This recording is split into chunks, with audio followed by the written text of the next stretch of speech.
To learn how Hologic's ultrasound innovations work, it is important to understand the basic physics of ultrasound and its clinical concepts.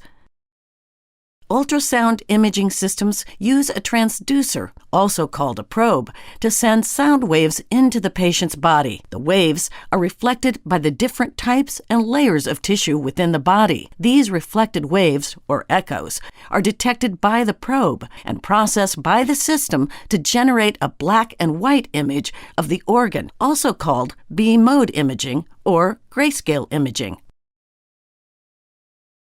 Ultrasound is a mechanical wave that is identified as a succession of tiny pressure waves traveling through the tissue. Let's have a look on how an ultrasound transducer looks like inside. It contains several piezoelectric elements that are excited by an electric current. When excited, the piezoelectric elements expand and contract, generating pressure waves that propagate through the tissue. Reflected waves, or echoes, are then received and processed by the probe and the ultrasound engine, generating the ultrasound images.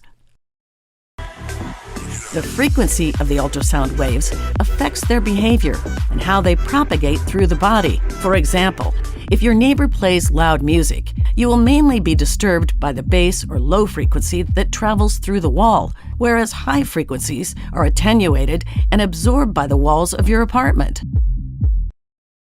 The sound wave signal is composed of a positive and a negative part, which correlated to positive and negative pressure variation. The distance traveled during one cycle is called wavelength, and the number of cycles that occurs in 1 second is called frequency and is measured in cycles per second, or hertz. Audible sound frequencies are between 20 and 20,000 hertz. Above that, the term ultrasound is used. They can be found in nature in bats and dolphins, but they are also used in the Navy with sonars. Ultrasound medical imaging frequencies typically go from around 1 megahertz to 30 megahertz. Small piezoelectric elements vibrate relatively faster and create high-frequency pressure waves. Large piezoelectric elements vibrate relatively slower and create low-frequency pressure waves. If you remember the example of the sound waves going through the wall, you can imagine that lower frequencies are less attenuated than higher frequencies. So low-frequency waves provide better penetration, which is great to observe deep structures, and high frequencies provide a better resolution for shallow structures. So to optimize the image, it's crucial to use a transducer with a frequency that is adapted to the structures examined. An ultrasound image is a cross-section inside the patient according to the probe orientation. This cross-section is formed line by line in front of the probe. When ultrasound waves encounter internal structures and tissue layers, reflected waves, or echoes, go back to the transducer surface to be received and processed by the ultrasound engine to generate the image. Sound travels through the tissue at a known speed, so the system is able to interpret the signal received and display structures at their exact location. When ultrasound waves encounter internal structures and tissue layers, reflected waves, or echoes, go back to the transducer surface to be received and processed by the ultrasound engine to generate the image. Sound travels through the tissue at a known speed, so the system is able to interpret the signal received and display structures at their exact location.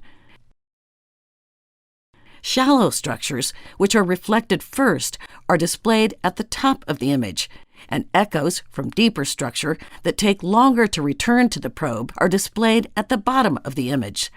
The process is done so fast that we can observe structures in real time as you move the probe on different locations and as you change the angle.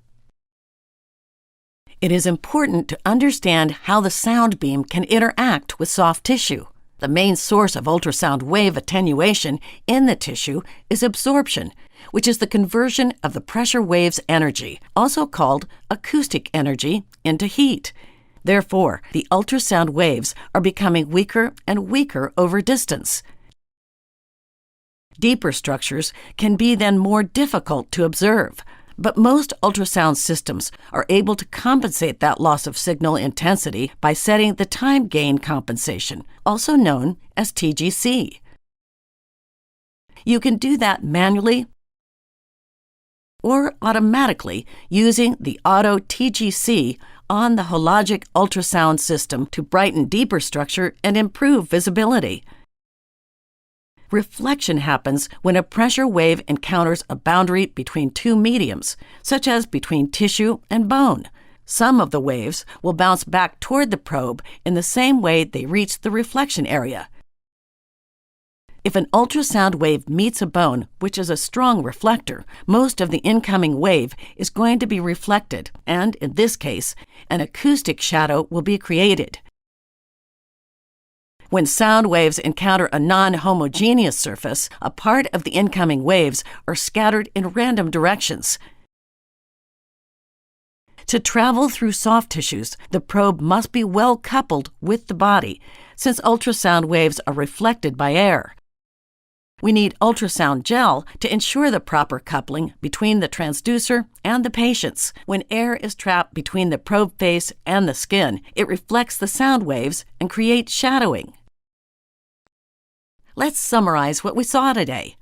Ultrasound images are formed by generating an ultrasound beam and listening to the sound waves reflected by the tissue, also called echoes. The ultrasound waves get attenuated while going through tissue. The deeper, the weaker the signal is, and the darker the image.